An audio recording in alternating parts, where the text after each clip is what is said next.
Have you ever wondered what makes some people so influential? It doesn't matter what they do for a living or what their education was, but they have influence. Here are 25 traits you need to master if you want to become influential too. Number 1, become a good public speaker. Now, I'm speaking publicly right here. I'm speaking to you, aren't I? But that also means on the stage, in front of other people, maybe on television. You need to be able to relax. You need to be able to express yourself clearly. You need to be able to do it in front of a lot of people. Have you ever noticed how people run to the back of the room once someone comes off a stage? They have been influenced. People that know how to speak publicly are more influential than those who don't. Number 2, be able to prioritize. We can't do everything at once. We also have to learn what's more important to do first and then do other things after that. Those who can prioritize, those who can see, I want to get all the way out here. Maybe it's next week. How do I get there? What are all those steps? It's like planning a vacation. You know where you're going. You need to know when you're going, how you're going to take, what kind of transportation, where you're going to stay when you get there, what kind of fun are you going to have. You can't do all of that at once.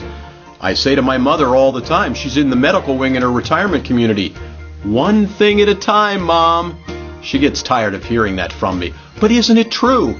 We need to prioritize if we want to be influential. Number 3, engage with small talk. You know what I mean when I say small talk.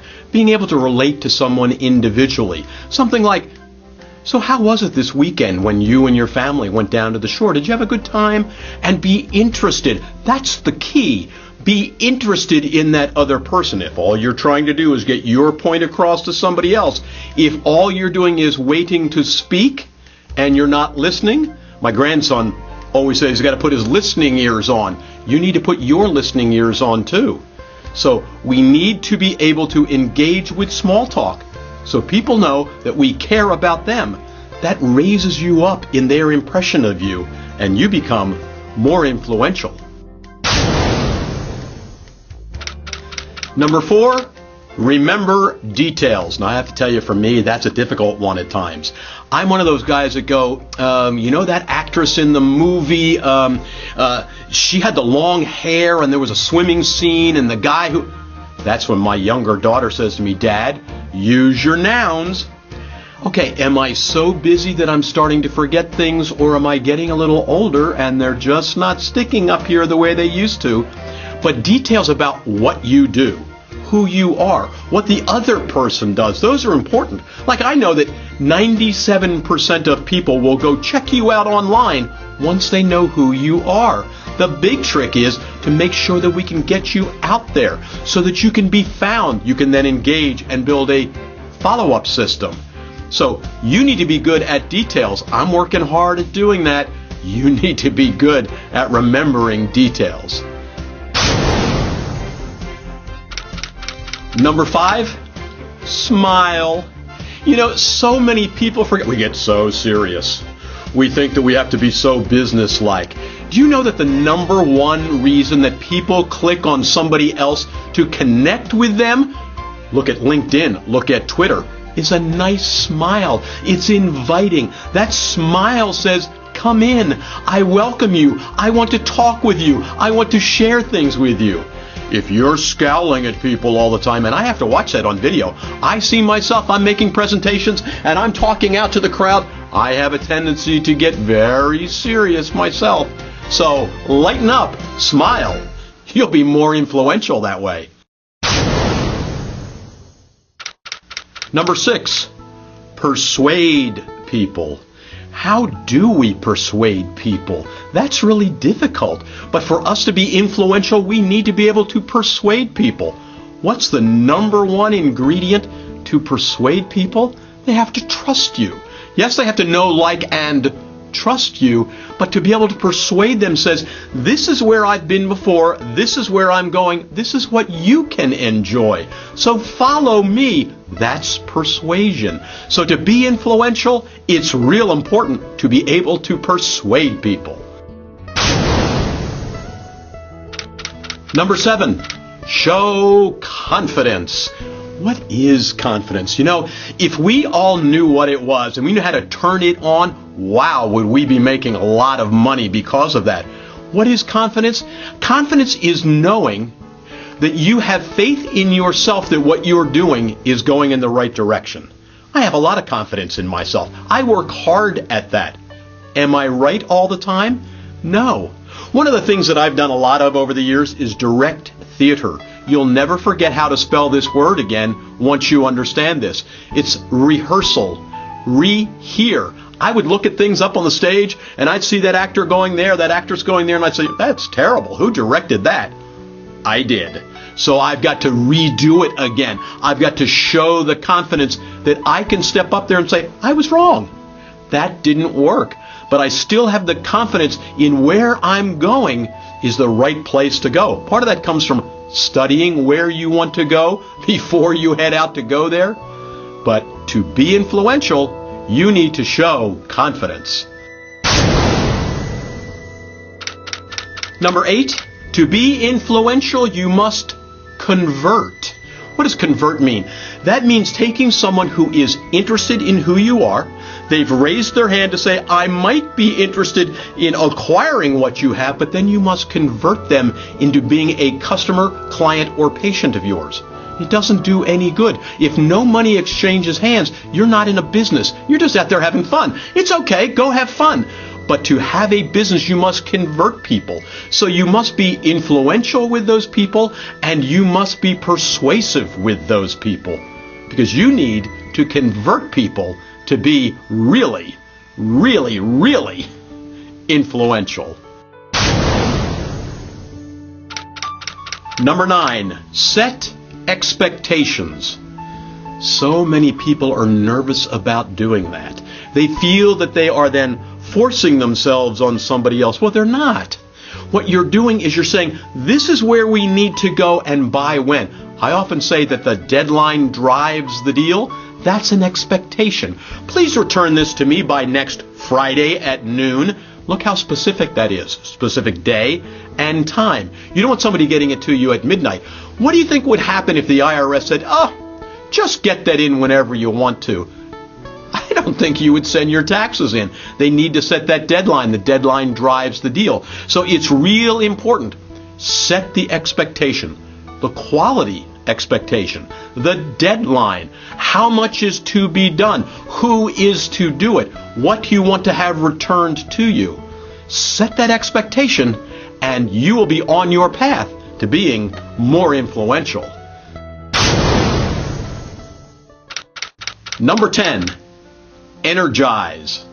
I was once told that I should not take a promotion within my company because I was a 100-watt bulb and that was only a 25-watt socket. Energy is important. People notice what you're doing.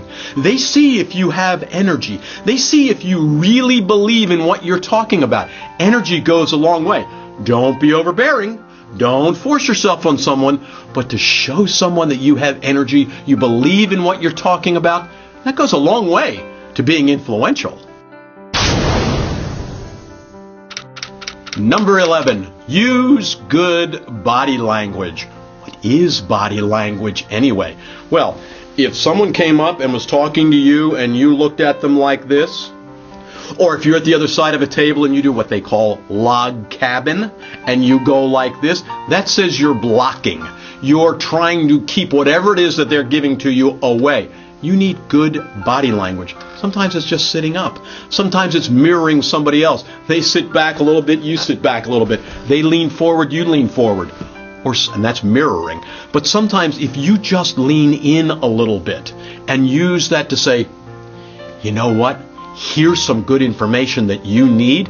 It looks like you're sharing something with them that they don't know already. So use good body language. Stand up straight. Anybody who walks around and slouches all day long like this, nobody wants to work with those people. So if you want to be influential, use good body language.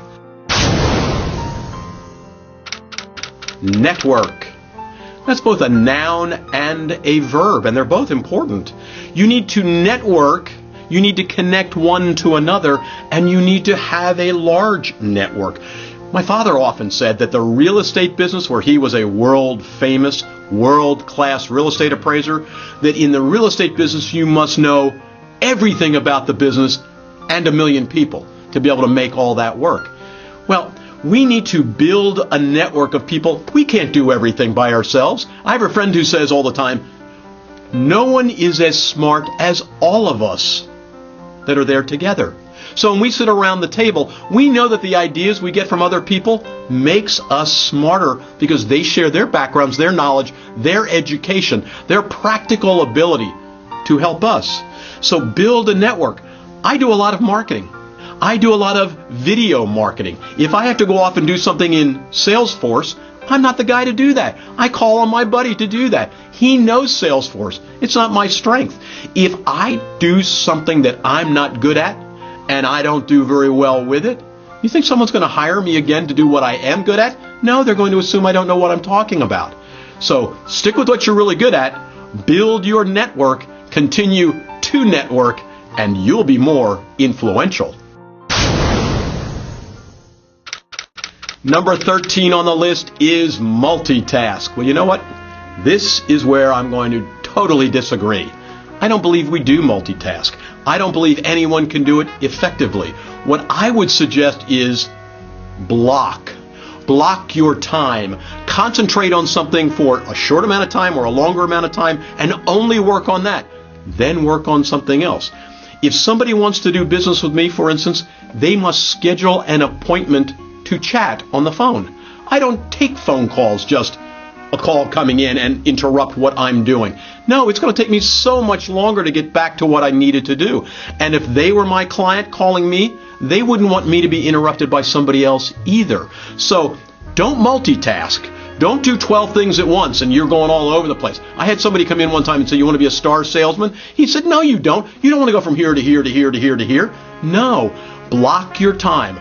Work concentrated effort. Concentrate all that effort in a block of time for one thing that you're working on and then move on to the next. I build my schedule that way every day. I know from this time to that time, that's all I'm going to work on, and I'm going to focus on that. It would be pretty tough for me to do video right now and do 12 of the, a phone call is coming. No, I couldn't do that. So concentrate your time. Block off your time to work just on one thing at a time. And forget the multitasking nonsense. Number 14, be flexible. Life doesn't go exactly the way we think it's going to. Some people think that success is a straight line. It's not. You and I know success goes like this. We need to be flexible if things aren't going to work out. So build into your schedule, because I have said we should block off our time and not multitask. Build into that extra time. If you block off your time the hour before a report is due and something else comes up and you have to go somewhere else to do something, wow, what are they going to say when you don't deliver that report on time? So be flexible, be open to change, and you'll be more influential. Number 15, timing. This is a difficult one. I don't know how to tell you to make sure that you have good timing on things. You know, sometimes when you walk in, back when you had a job, because I haven't had a job in a long time, and you wanted to get a raise, and the boss has just had an emergency, don't walk up and say something right then. Figure out what the best timing is for you to do your work. How are you during the day? Are you much more creative in the morning and task-oriented in the afternoon? Fit that into your timing. Are you better on the phone at certain times? By the way, if you stand up and walk around with the phone, your energy level picks up. It's a great tip that you should follow. Worry about your timing. Again, I wish I could just tell you this is the best way to worry about timing and work it out. I can't, because it's an individual thing and I don't really have the key to that. I just know to be influential, timing is important. Number 16, give compliments. Now, I mean sincere compliments, but be open for that. If you say to yourself, I want to find somebody doing something well and compliment them on that, you're going to start looking for things that people are doing right. People are, tough enough on you telling you all the things you're doing wrong, but if you're the one that says to somebody, wow, I saw what you did and that was really nice. I was advising a client not too long ago, and we were talking about sending something nice, whether it's a card, whether it's a little gift, to somebody that's working with the business to thank them. Give them a compliment on what they did to help us, out of the blue. Or you can schedule ones too, almost like a contest. But give compliments. Be the one known for recognizing what other people do right and thank them for that. Compliment them for that. You'll be more influential when you do.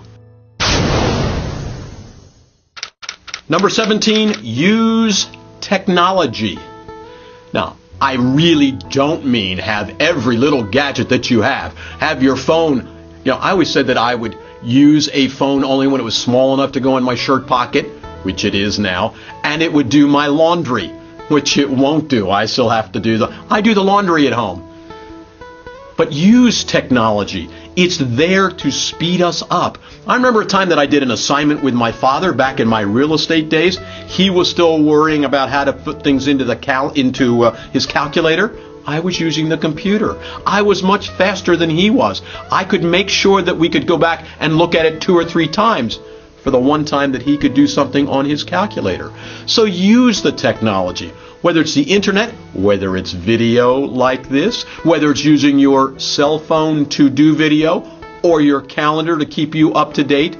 Use it. It's there. Don't be afraid of it. Use technology. You'll be more influential when you do. Number 18, prepare for clients and events. We all know people who just walk in and it's as if they knew nothing about what was going on that day. I don't understand why people do that. I prepare a lot. I've said previously, people don't just call me on the phone and interrupt what I'm doing. If someone wants to talk to me, we can schedule an appointment the same way I'd schedule an appointment going to their office. That way I'm ready, they're ready, we're both prepared. I remember going out to see a client. I prepared for about 2 days, getting my agenda right. They were very pleased with how the meetings went. Most of that was my preparation for that. It's a compliment to the person that you're meeting with that you have prepared things so well. So make sure that you prepare things before you meet a client or go to an event. You'll be much more influential that way. Number 19, travel. Travel doesn't always mean going around the world. It doesn't mean taking every vacation. It doesn't mean going on a safari this weekend and going down to the shore or up to the mountains next weekend. But it does mean getting out. Get to see people. Get to see people on their turf. Become more worldly so you understand what happens in other areas, other climates, other cultures, so that you can reflect on how they are. If you're presenting materials to a certain group of people, wouldn't it be nice to know what they're used to or how they feel or what certain words mean to them or what the food is that they generally would eat at a time like that? It's important. But for heaven's sake, don't stay just in your office, behind closed doors, not getting out to see people. Travel out a little bit. You'll be much more influential when you do. Number 20. Reciprocate. It's a long word meaning give back when somebody gives something to you. It doesn't mean if somebody gives you a compliment, you need to give them a compliment right away. But it does mean if somebody has gone out of their way, keep them in mind. Think how you can help them. Wouldn't it be nice for you to be the one who's always giving first so that others reciprocate to you? There's a law of reciprocity that comes into play at a time like that. It's a real important one. But remember that we're working with people. We're all people. We're not a business. We're not some kind of machine that just operates. No, we like to be thanked. We like to have people remember us when it's time when we remember them. I will tell you, there are some people that have invited Pam and me to a party for probably 25 years at this point. I don't know that we've ever reciprocated because we've never had that kind of party for them. But do I go out of my way to say hello to them when I do see them around town, at church, wherever it is? Yes, of course. I like them. They know that. They can see that because I'm open to sharing that with them. But you need to reciprocate as best you can. It'll make you more influential. Number 21, show kindness. It's always amazing to me how tough some people can be, what a rough edge they have, how they talk down to other people. Frankly, I don't want to be around people like that. I've put those people out of my life. I don't associate a lot with people who are negative, who can't show kindness to someone else. Help somebody else. It's not giving them a handout. It really is giving them a hand up. Show kindness. You'll be much more influential that way. Some people think, oh, that shows a weakness on my part. No, it doesn't. It shows that you're a great human being. And people admire people who do that, and they know that they're much more influential. So this is at the heart of all that we're talking about here. Show kindness. You'll be much more influential. Number 22, keep life in balance. Wow, isn't that easier said than done? I have grandchildren. To know me is to love my grandchildren. I started lessonsfrommygrandson.com so that if something happened to me now, my grandson would grow up knowing how much I loved him. That's part of my balance. My family is part of my balance. Not working 24 hours a day. I remember when it was before I got married, when I first finished grad school and I was working full-time, I would come home with a stack of papers. I'd put my feet up in front of the TV. I wouldn't pay attention to the TV. I'd work for another 3 or 4 hours at home. That's not what my life is all about at this point. My balance isn't about working 24 hours a day. It's enjoying life. It's enjoying my family. It's sharing things with other people. It's showing kindness. It's doing service. It's giving to others. Keep that balance right in the front for you. You're going to be much more influential when you do, because others will see it and they will follow your lead. Number 23, always be on. Now, I'll tell you, for a theater guy, I've done a lot of theater over my life. We have 5 generations of my family in the same local theater outside of Philadelphia.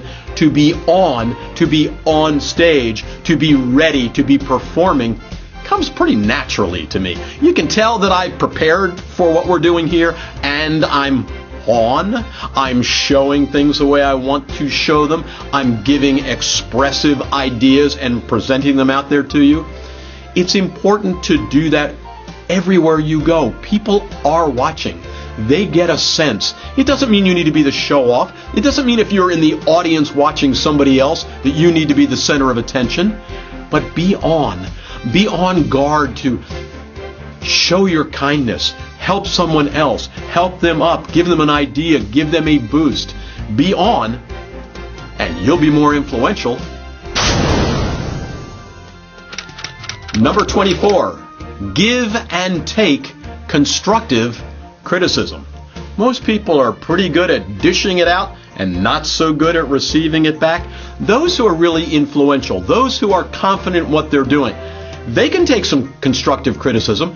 Thank you, Bob. I appreciate your pointing that out to me. I will keep that in mind. Now, I'm not talking about some goon who's in the back screaming at you, or somebody who's nasty, or somebody who goes to your blog and writes some terrible, nasty things. Get rid of that stuff. You don't need that in your life.